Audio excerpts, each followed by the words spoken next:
So, first question, what draws you to wardrobe in general? My dyslexia tried to switch those up.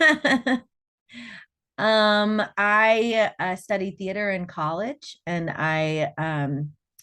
as part of our problem, as part of our program, we had to work in the scene shop or the costume shop for the first 2 years of our degree, and I worked in the costume shop, and they taught me stuff. I learned more. I got a job there, and I did that throughout college. And so whenever I left school and moved to Austin, I kept working on it, and it's helped sustain me over my time here, along with a few other jobs. So yeah, I just love clothes and yeah, making things with people.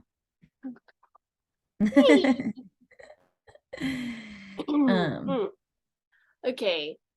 Uh, how does wardrobe and costume tribute to short films? oh, okay. Well, I've shot a lot of shorts as an actor. I've produced some, and I've done some costuming for them. I think that costumes can do a lot to shorthand information to the audience that are watching it. Just looking at what costumes do in general. And that kind of, I can like share a little bit what I have here. So costumes will give you exposition. They'll let you know where people are coming from at the start of the film.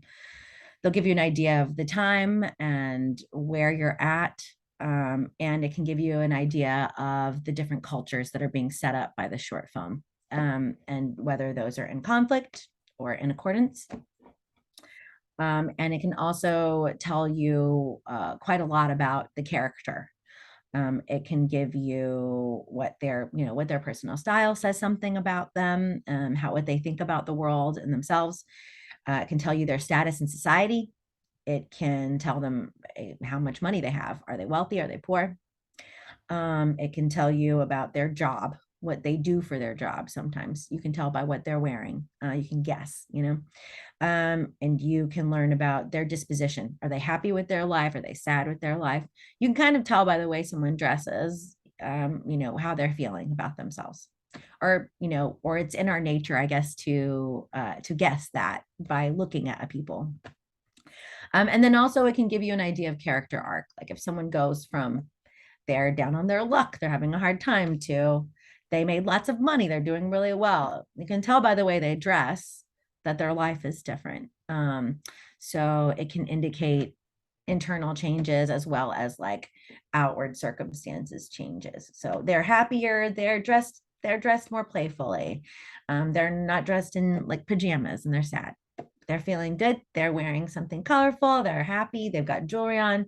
They want to impress somebody, uh, it can tell you a lot about the internal life and the like external culture of the film that you're trying to make. So I think it's very important, costumes, to especially short film where you have just a few minutes, to share a whole story. Hmm, interesting. What would you say to people who say costuming is only important for period pieces or fantasy worlds? Going back to what I just said, I definitely, for those types of movies, it's extremely important to show authenticity, to have people buy into what they're seeing, but also just an everyday wear. What we wear says something about ourselves. And I think it behooves any filmmaker to pay attention to that and be intentional about that. Where does someone start if they want to get into costuming? I think volunteering is the best way. PA work.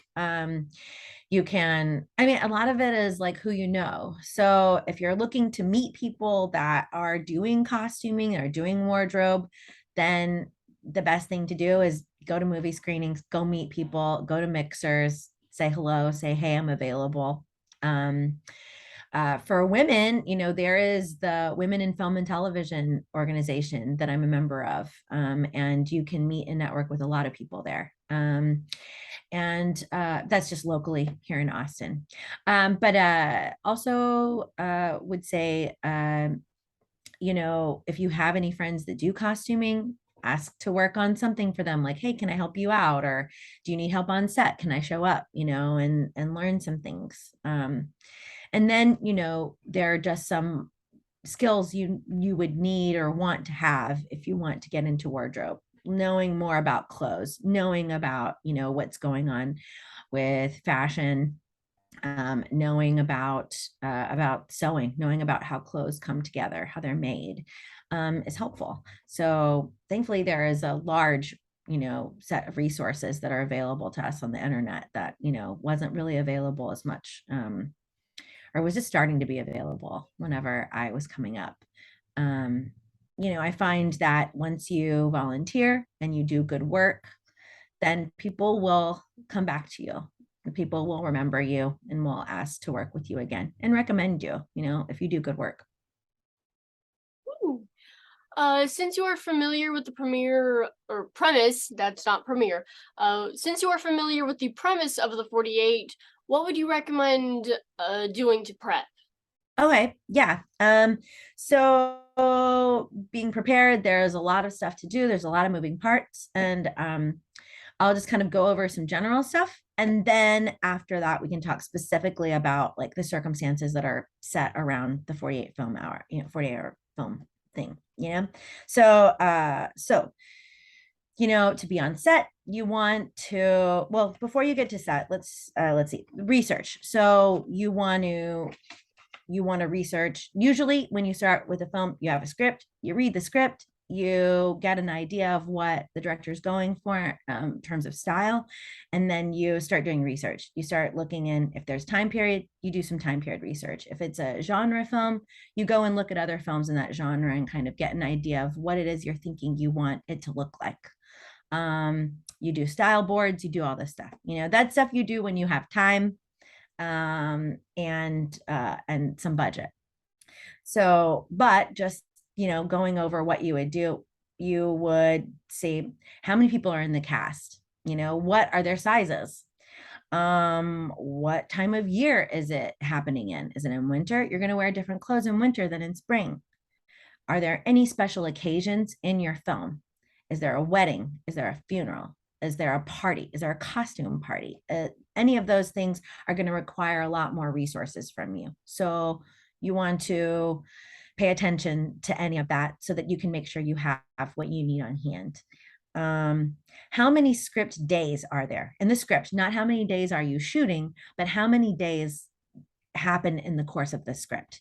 That's going to determine how many different outfits, looks you need for each thing, so you want to pay attention to that. You want to make sure, is there any special like aging, dying, distressing of your fabrics? Like if you're doing like a horror film, an action thing, or just in your film something happens, food spills on somebody, you for that you have to make sure either that you're shooting very carefully, you talk to your director and your DP and say, how are we doing these shoots? Are they all going to be lined up in chronologically? Because if so, then maybe you only need one. But if you're going to be going back and forth in time, then you want to have multiple costumes for that character. If they're going through a thing, like they get dirtier and dirtier, or the sleeve tears at this certain scene, if you're going back and forth in time, once you've ripped that sleeve, it's ripped. So you want to make sure that you are prepared for something getting dirty. If it needs to get clean again, just be aware of what those challenges are. And then also tracking of those costumes, which is what you'll do on set. So then, when you get to shooting on set, I have a kit. I put together a kit. A whole costume department will have a whole department and stuff, but when you're shooting indie stuff, you just need to have your stuff on hand. So I usually have like a suitcase and I fill it with my stuff that I need. You want to have an iron, a pressing mat, or a steamer, something to be able to make things unwrinkly if they're wrinkly. Because that also will tell you something about your character. You know, if someone's supposed to be fancy and their clothes are wrinkled, then people are not going to believe that they're fancy. So you definitely want to have something for pressing. You want to have safety pins in case something needs to get pinned or pulled back. You want to have some scissors, a lint roller. So in case animal hair gets on something, you need to look nice and neat.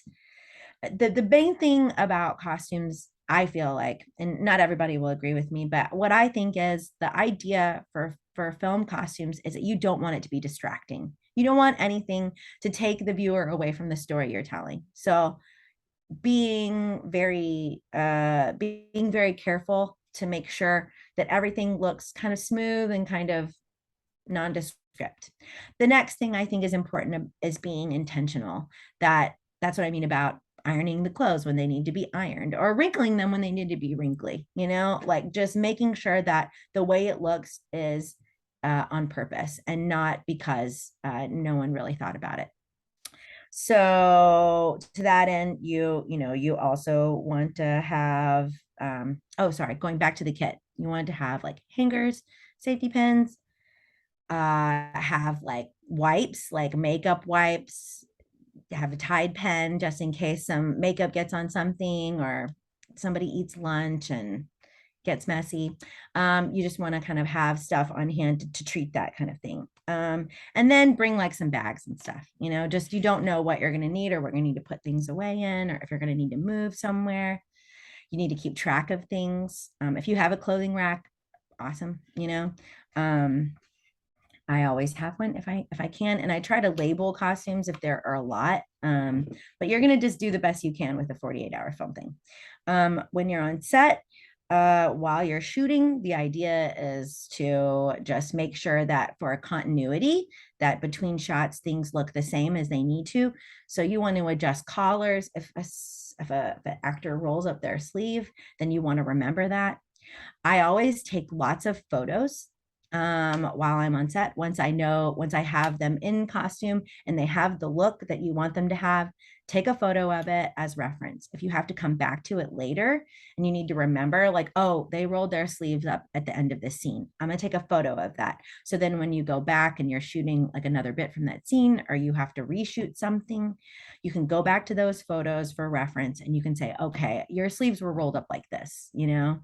um, or this was wrinklier and then we pressed it. We need to wrinkle it up again because it looks like that. You want it to look the same and be even across your shots so that whenever they go back to edit it all cuts together and doesn't look funny. And you don't want your costumes to be the only thing that sticks out. So that's that. Yeah, so those are kind of basic costumey things. For 48-hour film, I think there are some other things to keep in mind. So can I ask a question about this contest? Do they have Sure. a do they have a budget limit for this? Do they have Um, no budget? Is it just what they have? yeah, just what they have on hand. Okay, that's what I thought.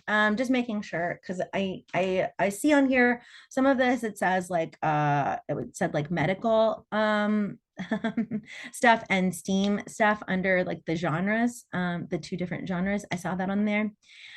So I think that working with your writers is going to be the biggest thing that you can do, the writer director, everybody. I mean it's all a very collaborative thing, right? Doing these 48-hour film things, but what you want to do is get together with them and try to get some specifics laid out, like how many days is this, do they need one or two costumes, like do we need this or that. Now if you're doing like sci-fi, I'm assuming that there isn't going to be a lot of period work in this, because how many people have access to period costumes? Not a lot of people. So but for sci-fi, if you're doing something that's kind of like that, I would urge your directors to do something that lives in a real place so that you're not having to come up with any fantastical stuff. Assuming that is going to be the go-to for those kind of things. For horror, again, like I said before, you usually have to have multiples of things if people are getting very dirty. Or you need to make sure that you're shooting chronologically. So as they get dirtier, the garment can continue to get dirty and you don't need to go backward in time. So that gets a little tricky. But if you can work with the director and make sure that you lay out your shots that way to where it goes the way it's supposed to, then you don't have to worry about having a lot of, the same garment. You can also, I guess, work it out where they change their costumes in the middle of it. It's your choice. But I'm sure you're wanting to keep things as simple as possible. Yeah. So yeah. So you're gonna go first. Like always the question is, what resources do you have? So first is going to be the actors' closets. What do people have? And maybe before the contest starts, I don't know if you can do this, I guess, but this is what I would do: is go to your actors that are going to be the actors in the short, and have them give you an overview of like what they have. I usually think that for something you're putting together really quick, if you can have something that is kind of warm colored, so like your like reds, yellows, oranges, that kind of warm colors, and then also have options for cool, for blues, greens, that, and then also neutrals, which is your white, black, browns, beiges. So if you can have them have options of all of those, and maybe have them have options for a high status and a low status character. Like if someone's a fancy, have them have like a pantsuit or a blazer, even, or something, a tie, something that gives indication of status. And then also, have some kind of, clothes for people that are kind of poor, or, your holy jeans, your old shirt. um, Usually they're going to say to stay away from lots of logos, and to also stay away from really busy patterns. You can have patterns if they're big and placed with enough space, but if they're small and intricate, it can look funny on the camera. So you'll want to make sure that whatever they bring is like that too. So then also, if you want, they're wearing mostly the same thing through the whole thing, but you want some variation, you can add layers, add a cardigan, add a blazer, add a thing that can come off, move, change over time if you want to have some visual interest, but they're going to be basically wearing the same thing the whole time. Then I recommend having layers that can be removed. Let's see. Yeah, you want to also get an idea of your actors' sizes. If you can do that, then you can also go to like your friends' closets. Like if you know someone has an amazing wardrobe and you think you might, maybe we'll need someone who's like a fashionista or something, then go to your friend that has like the best clothes and see if they have something in the size, ask to borrow it. Be aware if you're going to borrow clothes that you want to turn them back in and have them be taken care of. So if it's a horror movie, then they're never going to get it back and it probably will get dirty. That's just usually how it goes. But if you're doing something else that's a little simpler, then yeah, see if you can borrow something from your friend. Your friend wore an amazing dress at this party you went to and you want to use it. Like, get in touch with them ahead of time and say, hey, like I have this thing, maybe you let me, and see what they say. The least they can do is say no. And then yeah, like I said earlier about warms and cools and beiges, you don't really know where you're going to be shooting, what the location is going to be. Having those warm, cool, and neutral options, I think, are going to give you the best option for having you shoot in a location and the actors not being swallowed up in it, looking too much like the background. They can stand out from the background. um, I think that whatever you can do to add visual interest to the shot, your costumes are going to do a lot for that. So, if you're shooting in a really warm spot with lots of sunlight, everything's kind of yellow, then maybe put people in some cools. Or if it's a very cold looking space, then you can put people in warm colors and it'll bring out light in their face, So those are just like some little things to think about.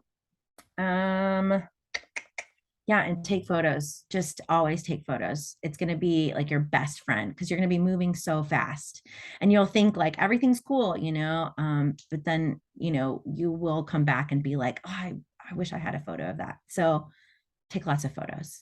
And yeah, I mean, that pretty much covers what I had here to talk about. I'm down for any other questions you guys have. Uh, okay. Thank you, by the way. Yeah, sorry, it's a lot all at once. But yeah. Okay. Is there anything you would avoid considering the restraints? I know you went a little bit into that during your explanation of the last question, but can we go a little deeper on that? On what to avoid, Yeah. or based on the constraints of the contest. Yep. Yeah. I mean, very simply, I would avoid anything that needs a lot of fitting or attention. Like if you have a costume, you're like, you really want to use it, but it just doesn't fit the actor. Well, it's going to be better to have clothes that fit the actor and look good on them, that they look good in, than to try for something that might not work. So anything that needs lots of alterations or changes to work, like you're not going to have time to do it. So I would stay away from that. I would definitely stay away from anything that requires a specific period, just because people just don't have that in their wardrobes. And unless you have access to a huge stock, then I would say keep it as simple as possible. Yeah, and if it's happening over one long day, then you don't need to change costumes. You don't need to do, all you can do is just kind of judge within the course of that film. And like I said, you can add visual interest to something without having to make it overly complicated. And personnel is hard already for you're going to be shooting something with a small amount of people. So obviously I would say avoid any huge party scenes or anything like that where you're going to need a lot of people to be dressed the same. Yeah, and again, with horror stuff, it's just being very intentional about the way you shoot it. If you're going to do horror, it's the most fun, but it is usually really dirty. So you can't go back. That is the biggest thing. Like unless you have multiple costumes, then you can't go back. So yeah, I mean, I felt like maybe there's something that I'm missing, but yeah, those would be the main things that I would steer clear of. Okay. Thank you, by the way. Yeah. When doing wardrobe for a short film on a time crunch, what are the three most important things to consider? You already said wardrobe and other and clothes fitting actors. Mm-hmm, mm-hmm. Yeah, so what they're wearing and how they fit. Um, and so sorry, see, can you ask the question again? I just want to make sure I get the whole thing right. When doing wardrobe for a short film on a time crunch, what are the three most important things to consider? Okay, yeah. So it would be keeping it simple. Keeping it simple is going to make it the easiest for everybody. Um, and then yeah, I think, yeah, having things fit the actors. I mean, ultimately you want everyone to look good. I mean, unless they're supposed to look bad, then you want them to look their best. So, try to be aware of what is going to make them look the best. Try to put them in clothes that they'll look better. And yeah, so keep it simple, make sure the clothes fit well. um and yeah, just I think it's really just like being aware. It's easy when you are starting out to not know what to be looking for, what to be paying attention to. I think just when you're on set, just looking around at what is there, looking around at what's needed. If the shirt is untucked and needs to be tucked, just make sure you look before each shot and make sure that it's the same. um yeah, just being consistent, and being observant is what is going to help you stay consistent, and that is going to just help at the end when they're editing it all together. Okay. What clues do you look for in a script? um and anything, obviously anything that mentions clothes. But then also, looking at their frame of mind. Did they just wake up? If they just woke up, they're in pajamas. If they're at work, they're wearing work clothes. If they're working from home, they're wearing a different set of work clothes. It's just like, what is their job? What does the script say about them? Are they a mess? Are they immaculate? What are those kind of descriptions? Those are going to give you an idea of what it will help you envision what it is that they might be wearing. Yeah, time period, place. Is it in winter? Is it in summer? Are they young? Are they older? All of these things are going to add to the picture in your mind. And that's also going to be colored by what you know and what your experience of clothes are, how your mom dressed. When you see a mom in a script, you're going to look at, think automatically, what your mother wore and what she looked like. Then you think, well, is this mother like my mother? And then you think, oh no, this might be like my other friend's mom. She used to wear like this pantsuit that was like very, just to kind of get your juices flowing, like really just looking at details. How do they feel about themselves? How do they feel they feel like a weirdo? Do they feel very at home where they are? All of this stuff is going to give you an idea of how their personal style, would be as a character. You can also talk to the actors themselves with this kind of 48-hour project. I think it would be very helpful to talk to the actors themselves and say, what do you think about this character? Because it's also just as important as your vision of, not all customers would agree with that, but I do. So yeah, talk to your actors and see what they think. Yep. Okay. What advice do you give people who are self-taught about filmmaking? Yeah, what I do whenever I don't know enough about something is I find someone who I think is really good, and then I ask for their advice. I ask to assist them. Can I volunteer to help you? I want to find somebody who knows more than me, and I want to learn from them. So getting knowledge, and that's reading books. There are podcasts about costumes and film history. I like to do that kind of research. I read articles about stuff. When I don't know, I watch YouTube tutorials. With film stuff, there is a whole kind of system, a way that things are done generally, that has been set up over a very long time, and it can be hard getting into it because the people that are already doing that job have to teach you that job. So sometimes it can be difficult, but I would just continue to try to get yourself set up with a team, with a crew that's working on something. Start with your friends that are doing small projects. Say, hey, can I help you do some costumes here and there? Like, can I style your music video shoot? Just like see what they say. And if they say yes, then you get a chance to have some experience. You'll learn a lot. And then you can go to someone and say, okay, I did this music video. Like, I've got a little experience. I want to learn more. Can I learn more from you? And see what happens. Hmm, fabulous advice. Uh, okay. You already talked about what you kept in your on-set emergency kit. Yeah, yeah. Hangers, hangers, safety pins, and iron. I know for a fact. Is Mm-hmm. there anything else other than those three? Yeah, let me take a look at my little thing here. Yeah, I usually try to keep a little hand sewing kit in case something like a button falls off or something. But if you don't know how to sew, then safety pins are going to be like your best friend.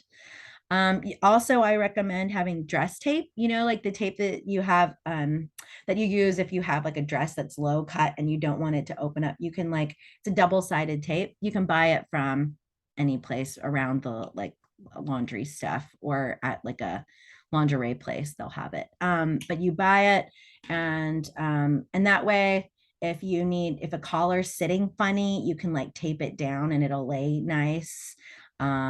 Or if you're needing help like getting the mic on and you need some extra tape or whatever, you have something to just set everything in place in case something looks funny. Because sometimes things will just sit funny, like it'll fit the actor great, but it'll just look funny. So I always have the dress tape. It's super helpful. I've usually had to use it I often. So recommend that.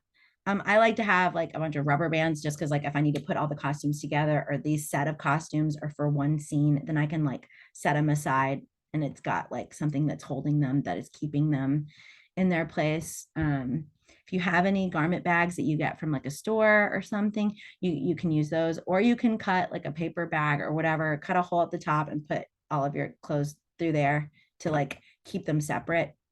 That's if you have a lot. If you don't have a lot of costumes, then it's not as harder. It's not as hard. But yeah, iron, steamer, pressing mat, ironing board, something like that, very helpful. Yeah, and then yeah, Tide pen and some wipes for makeup or something. You never know what actors are going to need. I usually also will throw in like gums or mint or something, just for me or for actors if they want to. I kind of just keep it on hand. Yeah, that's for my kit. It depends on what it is you're doing, but I think it's good to be helpful. If you're doing like action or horror, then you're going to want to have your fake blood. Maybe you have an effects person that's going to do that stuff, but I usually will go and get some fake blood. I'll get dirt, just like dirt. You can just get it from your backyard, but you can also buy dirt to like dirty up stuff if you need to. And last is if you have your costumes and they're going to get really stinky, what we often do in the costume world is do a little spray bottle, and you have half witch hazel or the cheapest vodka you can find, or alcohol. Yeah, in theater that's normally what we use, is like half vodka, half water. And you can spray in the armpits, wherever on your costume, and it'll kill the bacteria. And that will keep your costumes from getting like extra stinky. Which just makes it more comfortable for the actor. No actor wants to be like having to look really good and feel good and be like super stinky. So yeah. So that is, I think, super helpful, especially if you're doing something that's going to get dirty or grimy. Like get that spray bottle and like spray in those armpits and all on the inside of that garment, and it'll dry and be less stinky. Well, interesting. I didn't know about that vodka trick. Oh yeah, I'll that's a have trick. to That's a trick for everybody. Noted. I'll have to Mhm. ask my mother if we can just like have an on hand like half water half vodka thing and just spray my little brother Yeah. with it You can use occasionally. witch. Yeah, you can use witch hazel too if you don't want to use the vodka. Okay. But yeah, but that's a way to keep things from being stinky. Okay. Yeah, that covers pretty much what I would put in my kit. Oh, what would you say is your favorite story about doing wardrobes on set? Hmm.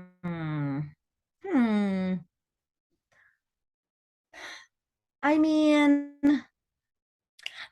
there is this is probably not this is probably not a story for everyone. I'll be careful about it, but there was a play I did.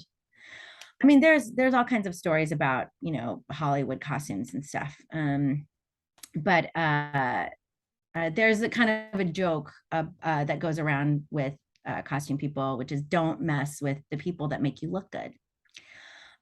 So there was a show that I did in college. I was assisting someone, and it was an opera, and the lead in the opera was just like really demanding and a diva. That's your traditional term for opera, as a diva. And she was not very kind to any of us that were working on her costumes. And so the designer every night of the performance of the show took in her costume a quarter of an inch each night, and it got smaller and smaller over the course of the show, to the distress of the diva. And yeah, so anywho, it's like the only one I can think of right now. I Which mean, is that's it's one pretty way to get back at the diva, but holy heck. they have lots of other things that people have done before that I've heard of, but that's the only one that I've really experienced myself, like Oh my saw it goodness. firsthand. That is Yeah. hilarious. Don't mess with the people that make you look good. Be Obviously. kind. Be kind to your crew. You'd be surprised how many people are not that way. So yeah, that's my story. Ooh, hmm, hmm. Sorry, it's quite early for me, so Oh yeah. I've been yawning throughout this entire thing, That's okay. trying desperately to keep it on the down low. Okay, last question that I have, and then I'll ask Kate if she has any. Herself. With Lucy in Disguise closing, can you share some quick and easy resources for costuming supplies, especially ones that'll be open on the weekend? Uh-huh. Okay. Yeah, with Lucy's closing, and it's not closed yet, but Huh, it will be very soon. yes, Yeah, it will be very soon. I Which is, love I that think, place. really, it's really a very sad thing for this whole community. So, honestly, Amazon is what a lot of people use. And it's unfortunate, like consumer wise, but it is the fastest and easiest way to get stuff if you need it. Quick, just like I need some gloves. I need some, I need like a petticoat or something, So a lot of people end up using Amazon. Locally, normally I just end up thrifting, for real indie stuff with very low budgets. I end up having to do a lot of thrift store shopping. And so I just go around to all the different places. Goodwills have a great Halloween selection, like all across all of them. Usually you can find some good stuff there. There is there's I love Treasure City Thrift. Is that what it is? It's on East 6th. They're very cheap and they usually have quite a bit of stuff. Flamingo Vintage, I believe is the name of that one. And that's over by the Spider House, Guadalupe, around campus, North Campus. They bought you, it's by the pound that you buy things. I had a period shoot I had to do there, and I was able to get like a few things from there. But they have lots of t-shirts, lots of different vintage clothes. And that was a more affordable version, place to go get some things. Yeah, it's really tough. It's really tough to get costume stuff in town. We also had another store, Bazaar, and it closed during the pandemic. And that was where we got special effects makeup and uh masks, costumes, all kinds of stuff. And that place closed too. So I believe there's a costume shop up north, but I do not have that information, but it's like in Cedar Park or Round Rock. I know other people have gone there, but I haven't. um yeah, and aside from that, sometimes you just have to get scrappy and make something yourself. I can do a little tutorial on YouTube, look at one and make a little thing really quick. I need like a funny hat, or I need this hat to look slightly different. I need to cover it with fabric. Just kind of get a YouTube video and just try to wing it yourself. um I know with 48 hour stuff, you're flying by the seat of your pants. So get creative and be creative, and like let that be a part of the style of it as well. Got it. Well, thank you. Kate, do you have any questions? Yeah, actually I do. Hi, thank you. Hi, yeah. So as someone who is starting out in the fashion design world, I'm in college currently for fashion design. Okay. What advice do you have for someone who's just starting out? And, what advice can you give me to, that I can take and like sort of make into my own? I think that for fashion design, the best thing you can do is know how to sew. The best thing you can do is know about what it is you're making, how it's put together. Um, Knowing how are put together is going to be the number one thing that's going to help you design things that can actually be worn. I find that sometimes designers don't have that knowledge, and then they want to make things that are not really possible to make. Now, sometimes that can create amazing things, but whenever you're like on the lower end of the rung, you don't have a couture atelier to make all of your stuff, like you are going to be the person that's doing it. One of my best friends, she lives in Arkansas. She's a fashion designer, and she comes from theater. She comes from costuming, and she is all self-taught. Really, she didn't go to fashion school, but she had a very solid foundation from which to know how to build clothes. Knowing how to sew is going to be your number one way to get there. That's always what I'll say. Like the more you know about what you're making and how it's normally made, so that you can figure out how you want to do it or what your personal spin is on it, like gotta know the brass tacks. And there's a lot of skills to learn in there, so that is a lifelong journey. But I definitely feel like cutting out those patterns and looking at those patterns is really going to, and then sewing them together is going to really teach you like what you like and how you want things to look and be put together. Perfect. Well, Yeah. thank you. Yeah, of course. Good luck. Thank you. Anything else? No, that was all I had. And I have no more questions as well. So thank you, Kelli, correct? Mhm. Okay. That is Thank you, right. Kelli, for meeting with us today as early as it is, at least for me. Again, thank you. And I'll let you go. Have All a right. great rest of your day. You too, Kate. Yeah. I'm wishing luck to all the teams on their films. Okay, thank you. Bye. Bye Bye. bye.